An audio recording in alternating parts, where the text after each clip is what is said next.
You are listening to The Briefing, first broadcast on the 5th of February 2025 on Monocle Radio.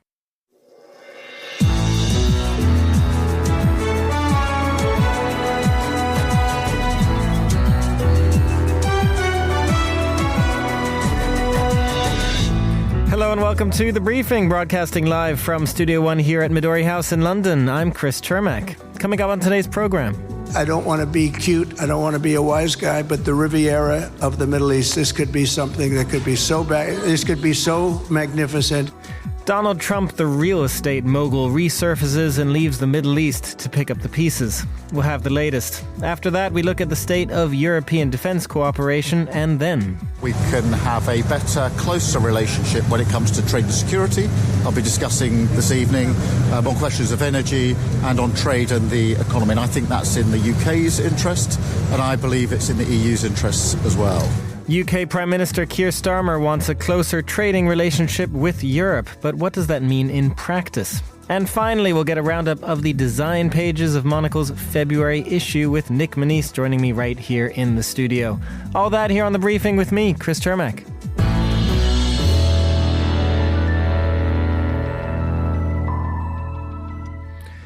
If you ask the White House, Donald Trump's call for Palestinians to be resettled outside of Gaza is being framed as a humanitarian gesture because the Strip has been left basically uninhabitable by Israel's airstrikes.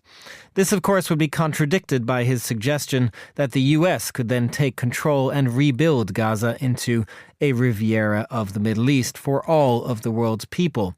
All of them, it would seem, except for Palestinians.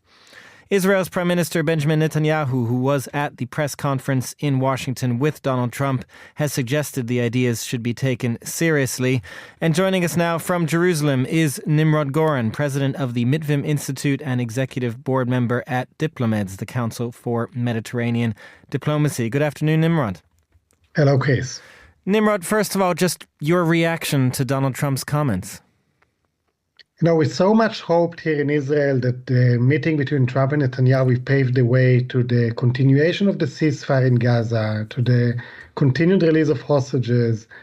And what we hear is so far away from that or from anything that is reasonable from, any diplomatic mindset. And so again, we need to talk instead of the real things about one statement or another that seem to be far-fetched and so much away from realistic developments on the ground. It is an interesting point, Nimrod, perhaps before we get then to Donald Trump's comments specifically, the fact that they have taken away from the ceasefire in Gaza. I mean, what does that mean? What does that mean for the ceasefire? What does that mean in the short term for what's actually happening there? We are in very decisive days in terms of the ceasefire process, which was agreed upon between the sides, because currently we are in day 18, let's say, of a 42-day phase one of the ceasefire. 2 days ago, the negotiations about phase two, the implementation of which should have begun, they didn't. Netanyahu said he will send a working level delegation later in the week. So everything is quite being prolonged. By the end of the month, this ceasefire is ending. People worked for over a year to make it happen. And if it's thrown away just like that for all kind of dreams about the Riviera in Gaza, the lives of so many people will be hurt and damaged. So there is a space, of course, for discussion about the future, out-of-the-box ideas. But the urgent thing is really to make sure that the ceasefire that is now happening will continue. And by the way, we have quite a similar situation in Lebanon. There is a ceasefire there as well. It was prolonged until sometime around mid-February and should be made permanent as well. So very urgent things that will shape the lives of people in the Middle East rather than what was discussed yesterday in Washington. Nimrod, what has been the reaction in Jerusalem and of Israelis? Because Bibi Netanyahu did suggest that one should listen to Trump's comments. Are other people taking them seriously in any way? It totally dominates the news cycle. Everybody is talking about it. Not everybody understands what it's all about or how much serious account we need to put into that. We're used to see American policy planning and deliberations about plans that are being put forth. Even Trump in his previous term, there was a Trump peace plan that many criticized, but it was in the works for 2 or 3 years. And all of a sudden, after 2 weeks in office, we hear these statements that are it's difficult to know how serious they are, how much intention is there to follow through on that, how much is the administration behind that. What is clear that the entire region stepped up and totally flatly objected it. We heard the Arab countries, we heard the Palestinians. Not enough messaging, by the way, coming from Europe about it yet. There may be people not wanting to go too much against Trump too early on, so prefer to keep quiet. But there is a need for clarity in terms of messaging that this idea, first, it's not just and right and humane and maybe legal. It undermines the idea of a two-state solution. It takes away the agency of the Palestinians to define their future. And all this investment in day after plans for Gaza that was carried out throughout the war now seem to be so irrelevant when all of a sudden we're talking about a U.S. takeover. So instead of a possible Israeli annexation, we are talking about an American annexation. That's quite ridiculous to hear. Well, exactly. And to that point, Nimrod, I mean, when Bibi Netanyahu suggests that this is an idea that should be listened to, I do have to ask, or I wonder, is this really this kind of conversation in Israel's interest? Because as you suggest, on the one hand, it's also just the fact that this is talking about a U.S. takeover, not an Israeli takeover, but also how much this inflames tensions in the region. Is that good for Israel? I think it's totally not good to Israel, but we need to acknowledge that there is a bitter debate happening within our society here in Israel. And there are some people on the Israeli right and far right that warmly welcome this messaging by Trump. Far-right ministers from the current coalition who have been already talking about resuming settlements in Gaza Strip are very happy to hear that from Washington. Netanyahu was a bit vague on his remarks, listening to that. He didn't fully endorse it just right away.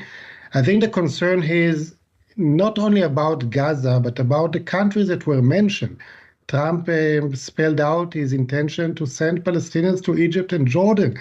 These are two countries with which Israel has peace treaties, very important strategic relations, lots of tensions with them since the beginning of the war, because of their concerns that Israel will push Palestinians into their territory, which for them seems like an almost existential threat. So now Trump is pushing that and creating more tensions between Israel and those two major regional countries. If we want to see a resolution to the Israeli-Palestinian conflict, if we want to see more peace between Israel and its neighbors, I think that does exactly the opposite.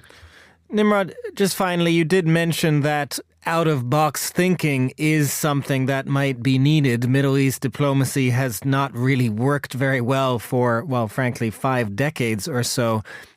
If there is a silver lining in this, do you expect anything perhaps to come out of the region in terms of out-of-box thinking in order to respond to this? The paradox is that the solution for the conflict is quite well known. So when we talk about the international consensus and the regional consensus, it's about a two-state solution. So it's not a very innovative idea. It's the right one, but it's not, let's say, an out-of-the-box one. What is needed is an out-of-the-box thinking about a transition phase. So how do we move from the current bitter reality of the conflict, of the war, of the lack of political will to resolve the conflict among echelons in both sides, to a new momentum. But this new momentum, for that to happen, and by the way, some regional countries like the UAE, United Arab Emirates and others already indicated their willingness to be part of making this happen. There is need for clarity on the political endgame. Where does it all go? And for that, knowing that we are talking about a two-state solution framework, and towards that we can think about all kinds of creative modalities involving regional elements from the Middle East, from the Mediterranean, that's promising. But what we've been hearing totally takes away all of that thinking and tries to put a different framework on the table that nobody really wants in the region. Nimrod Goren of the Midvim Institute, thank you very much for joining us on The Briefing. And now here's Carlotta Ribello with the day's other news headlines. Thanks, Chris. The U.S. Postal Service has suspended the acceptance of incoming international parcels from China and Hong Kong until further notice. It did not provide a reason for the suspension, but it threatens the business models of e-commerce giants like Shein and Temu. Honda and Nissan are considering calling off their merger talks. The boards of both companies are reportedly meeting soon to table its termination. Shares of Nissan rose as much as 7%, while Honda climbed as high as 4%. And Air Busan is to ban passengers from having portable chargers or power banks in luggage intended for overhead bins. It follows suspicions that a supplementary battery may have caused a fire aboard one of its passenger jets last week.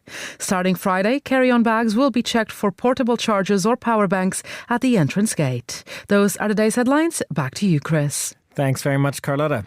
The European Union is among those wrestling with a change in US administration, both on trade but also on defence.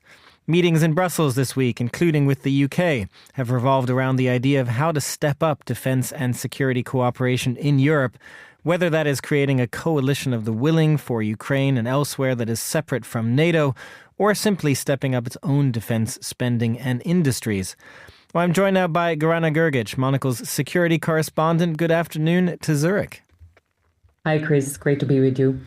Gorana, I wanted to start with, are we seeing a fundamental shift here? Defence typically was not under the European Union's purview, but that is changing pretty dramatically, isn't it? You're absolutely right. EU has been branded as a peace project, and for quite some time it has resisted these sort of calls for defense and security integration, even when faced with different crises, whether it was internally or even from the sort of strong objection from the United States not to pursue that path because, of course, there is NATO, and that was seen always as the prime organization for providing security for the European continent. Things have obviously changed, as you said, and I think that with this new EU Commission in particular, we see the elevation of defense and security really to a place that we haven't seen it at any point, basically since the EU became the European Union rather than just a European community.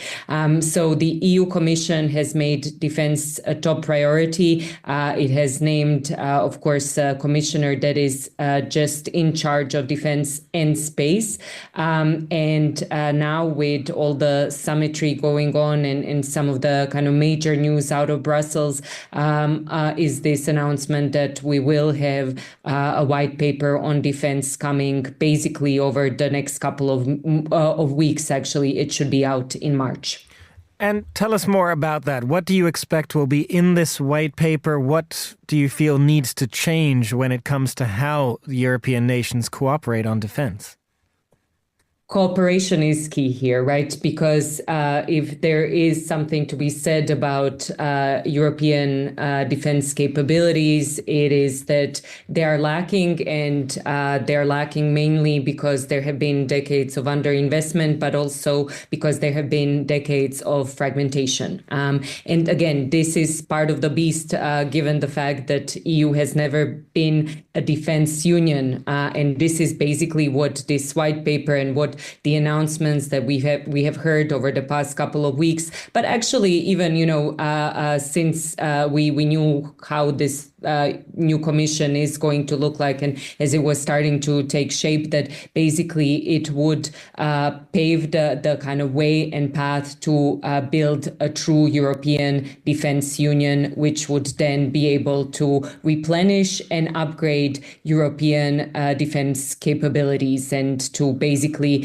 increase this capacity by joining in joint defense project, by creating things like a single market for defense, and by actually leaning into partnerships. And here I would stress particularly partnerships with NATO and the United Kingdom, which is what we have actually seen on Monday at this informal summit in Brussels.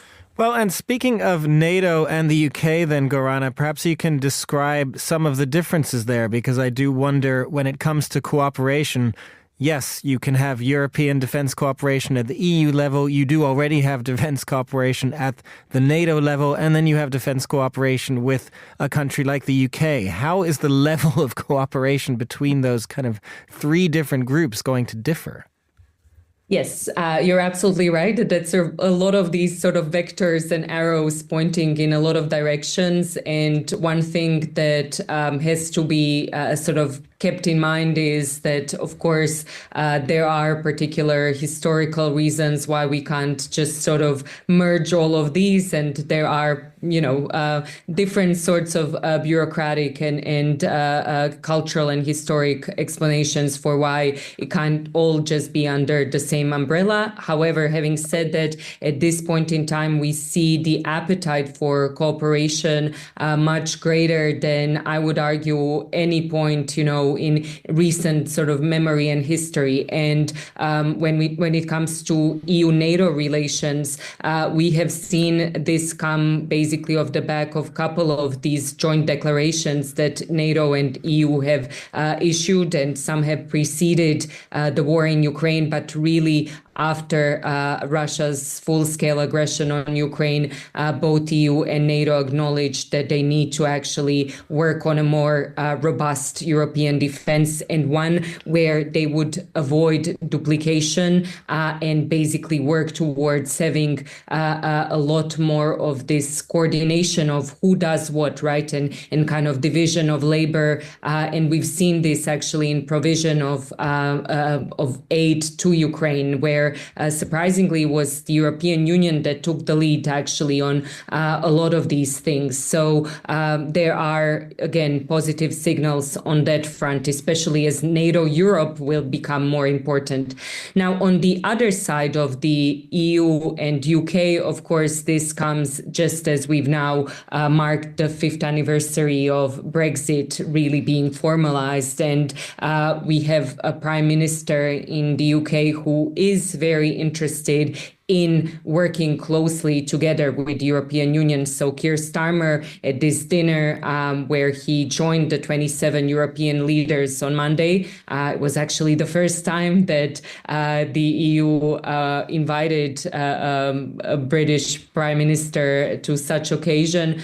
He outlined that there are 5 areas that EU and Britain could collaborate more, whether it's in terms of military mobility and logistics, or being very much kind of mission focused, protecting states from threats such as sabotage and kind of these non-traditional threats, all the way to joint development of military technology and co-production and industrial collaboration. And one thing here, I think that what links a lot of these discussions here, even with NATO, is really the focus on the military and defense industrial base. So we will hear a lot more about that, because this is something that has been woefully missing. And unless the states are incentivized to spend on their own sort of domestic projects, right, rather than buying these, military weapons, equipment, material from abroad, then there is not going to be this sort of spark that ignites that. And I think a lot of the sort of signals we are getting these days, where European Union is even open to bending some of the fiscal rules to boost defense spending, are pointing to the direction that would signal that they are getting a lot more serious than they were in previous years. Gorana Gergic, Monocle's security correspondent, thank you very much for joining us. You're listening to The Briefing on Monocle Radio.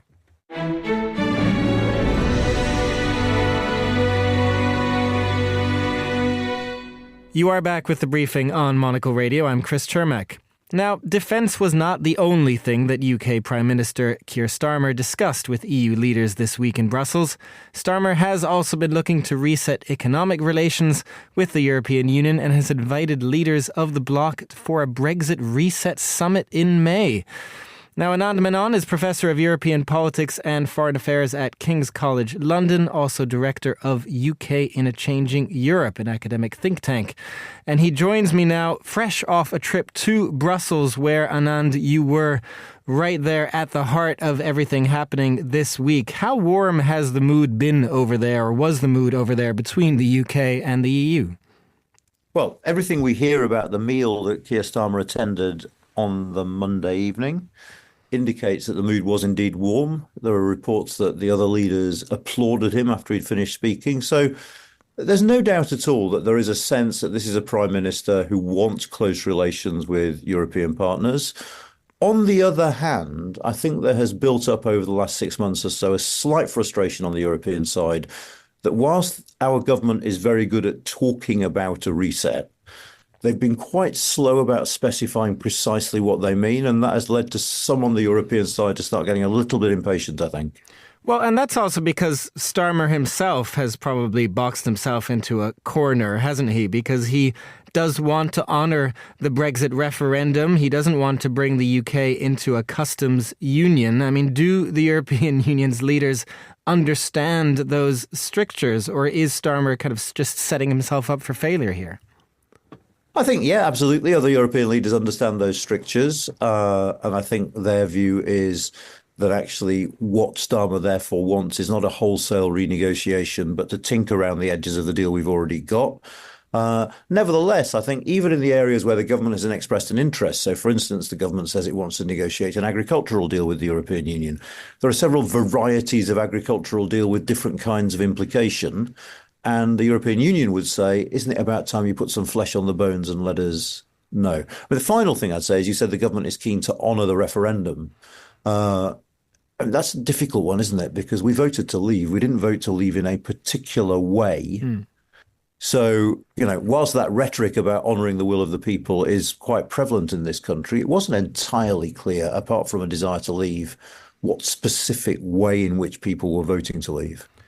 So Starmer has some wiggle room there, I suppose. Do you expect him to use that when this May summit with EU leaders comes along? I mean, it's a symbolic move to invite European leaders to the UK, but Downing Street is talking about tangible benefits. What do we imagine those to be? Well, I think the first obvious area where we're going to get tangible benefits is in the area of security, because there both sides, I think, have a shared interest in getting the relationship to be closer than it was. We've got a context of a war in Ukraine, of Donald Trump insisting that Europeans spend more on defence. There's a lot we can do together more effectively than we do it individually as countries. So I think we'll see something happen on the security front. On the economic front, it's far less clear. Far less clear, partly because the things that Keir Starmer seems to want to ask for won't be game changers economically. The economic impact of Brexit is locked up in the customs union and particularly the single market, both things that he's ruled out. But the second reason why there's a little bit more doubt about the economics is it's not entirely clear that the Brits will get exactly what they want, in the sense that there's a tough negotiation to be had. And we've already seen from what EU leaders have been saying, that if they're going to give us concessions, they expect us to give them concessions on things like youth mobility schemes and fisheries.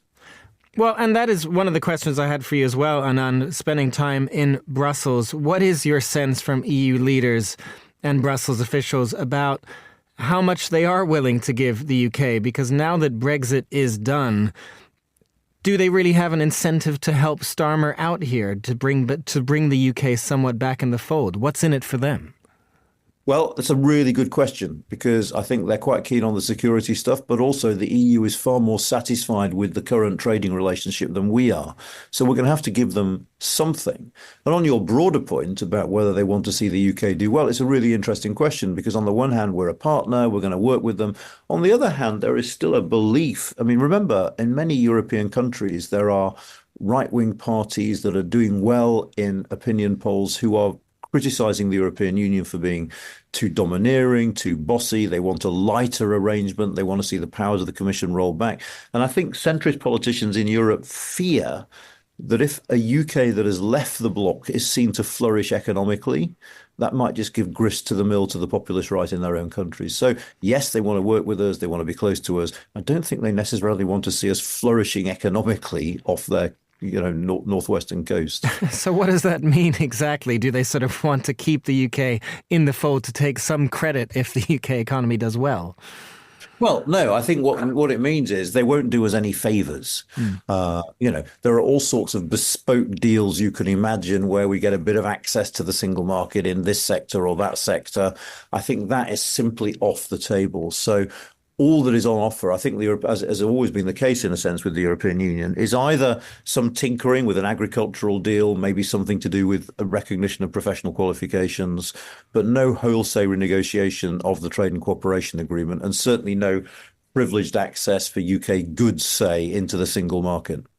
And just finally, Anand, I mean, is there any chance that if this relationship gets closer, that there is a desire for a closer economic relationship, that this leads to some sort of extra referendum here in the UK, whether that's on rejoining or even just on closer economic relations?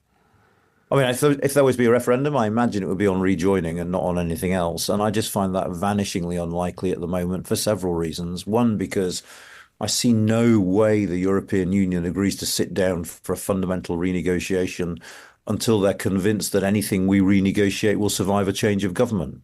And at the moment, Conservatives, I think what their position would be, if you do anything like this, we will reverse it when we're next elected. So that would be the first thing.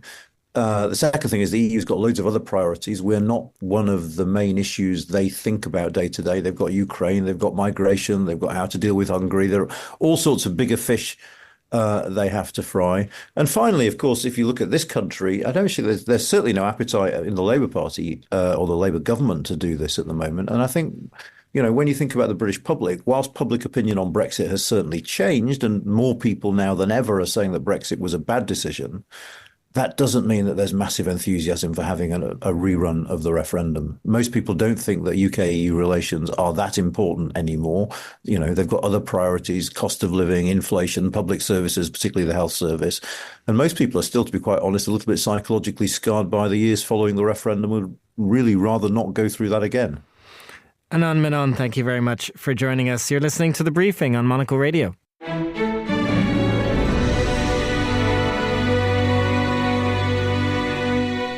And finally, on today's show, it is time for some in-house news because Monocle's February issue is on newsstands, and here to discuss what's in the design pages, conveniently, is Monocle's design editor, Nick Manise, who joins me right here in the studio. Good afternoon, Nick. Good afternoon, Christopher. Yes, it would be unusual if you had the culture editor in here to discuss the design pages. We really so I'm glad you followed that thread. We really should try that once. Tell us about the design pages, but first how it fits into the entire concept of this magazine, because it is a series of ideas across the pages. Yeah, so we've gone with 25 ideas for 2025, which I think is quite nice. You know, let's be honest, January is a round number. January is an absolute wash. No one gets anything done in January. The year really starts in, you know, some people do dry January, some people do hungover January, which is what I opted for. But, you know, February is when the year really kicks off. So we wanted to have 25 ideas to kind of get you started. And we I guess, told this through a series of stories, projects, people, places on the design pages. And should we pick out two? I feel like two feels like I've got a the magazine nice here number in front of me, and you have among the 25 ideas a few to tell us about. Yeah. One is sort of the role in technology in design, which is interesting. Yeah. So look, let's number it. Idea 17 of 25. It's this amazing London-based design studio called Future Facility, which, yeah, as you say, is all about looking at the relationship between technology and design. So Future Facility, I guess, under the umbrella or the sister company of Industrial Facility, which is this amazing design studio that makes chairs, tables, sofas, the like for amazing clients like, you know, Miller Knoll in the US, huge furniture companies. But their founders, Sam Hecht and Kim Collin, kind of observed that very often, I guess, technology is introduced to projects for technology's sake. You know, like, just because you can have a touch screen on a washing machine, does that mean you actually need a touch screen on a washing machine? Or is it something that's much simpler with a few knobs and buttons that you can twist and pull to get your settings? And that's what they kind of wanted to interrogate through this studio. So through the establishment of Future Facility, that's what this studio is about. It's about really looking at that relationship between design and technology. And what's useful of design and technology. 100%. And they straddle that line really well. I mean, some of the examples we talk about in the story is, you know, let's be honest, a lot of people kind of are addicted to their smartphones. They're designed to be addictive. So how can you have a phone that has all the capabilities, perhaps without the need to constantly scroll Instagram or, you know, check your emails? And they developed this special phone using a special... It's called ceruleum. Sorry, it's like a ceramic aluminium that basically you can still use it as a touchscreen. There's still some digital. You can see how difficult this is. You can still use it as a digital touchscreen. You can still have all the functionality of the phone, but it's a little bit dimmer. It's a little bit sleeker. And it basically reduces the addictive qualities of the phone. So you still have all the functionality, but tied up in this beautiful product that, maybe you're going to spend less time wasting time on. So that's one of them. And the whole idea that being in the 25 is to, one, consider how perhaps you're using your own products, but two, also to take a lead out of Sam and Kim's book, and that's to really think about what your customers and clients want. It's maybe they don't always know how to say it, but it's diving into that level and that depth of it. We did also want to move on to one other round number from 17 to 20 out of 25 ideas. We're heading to the Czech Republic. Yes, so we pay a visit to Villa Volman, which is this incredible house just outside of Prague. It's from the 1930s. It's lived one hell of a life, Christopher. You could only dream of this. I mean, we can't, neither of us can ever well, even going to be able to get there. Luckily, I'm not old enough to have lived this life just yet. Just yet. Okay, well, maybe you will get there. But it's this amazing modernist villa. The original owners were booted out at the advent of World War II. Communism then takes over, removes its status as a private home, transforms it into a kindergarten. Communism falls, the building falls into disrepair. A local businessman buys it, spends the last 15 years restoring it because it was in one hell of a state. It was not in good health. There's so many of these kind of stories in the East, aren't there? The communist takeover and what that meant versus now. Truly. I mean, and there's an amazing stat, actually, I think at the start of the magazine, where we talk about the fact that there were 70,000 public buildings in Czechia that were returned to private owners in the first 3 years after the fall of communism. So tens of thousands more since then. So you can see the sheer number of the buildings. But what I liked about this, why I wanted to talk about this, was one, look, it's a beautiful building. It's amazing colours, amazing detailing. The way that they've made structural elements like the uprights also into chimneys, so they're equally functional. Like those sorts of things are fabulous. But it's the fact that rather than returning it to a private villa post restoration, its current owners have instead kind of turned it into this house museum, which I really like as an idea, because what it does is you can. It's through, I guess, not invite only, but you have to apply to come and visit and spend some time and potentially even stay and live there for a week or so. But what it does is it invites the public into these amazing homes, because unless you have a friend that owns a villa like this, it's very hard to see how they actually work and to take ideas from this villa back into your own life. And I think that's what I really found beautiful about this project. It's the fact that it opens up architecture to the people. It's not only about restoration, but it's about democratization. Just very quickly, Nick, before we leave you, 2025, heading into this year, February getting busier. What's on your calendar? There is this thing called Salone. Yeah, so the design team at Monocle is always very, very busy, but we'll be obviously Salone del Mobile, which is the anchor event of Milan Design Week, which is the world's biggest design event. We'll certainly be there in various forms. We'll have events, radio coverage. You'll hear plenty of me on Monocle Radio, but also our Salone del Mobile newspaper, which offers indispensable coverage of the fair. On top of that, a host of other, things in the calendar. We've got the Chiefs in Jakarta, where I'll be talking with architects from Indonesia, Quality of Life conference in Barcelona. There's a heap to come in the next few months. You're just going to be on the road constantly. Nick Manise, design editor of Monocle, thank you very much for joining us. That's all the time we have for this edition of The Briefing. It was produced by Tom Webb. Our researcher was Maisie Ringer, and our studio manager was Flynn Simons. The Briefing is back tomorrow at the same time. I'm Chris Termack. Goodbye, and thanks for listening.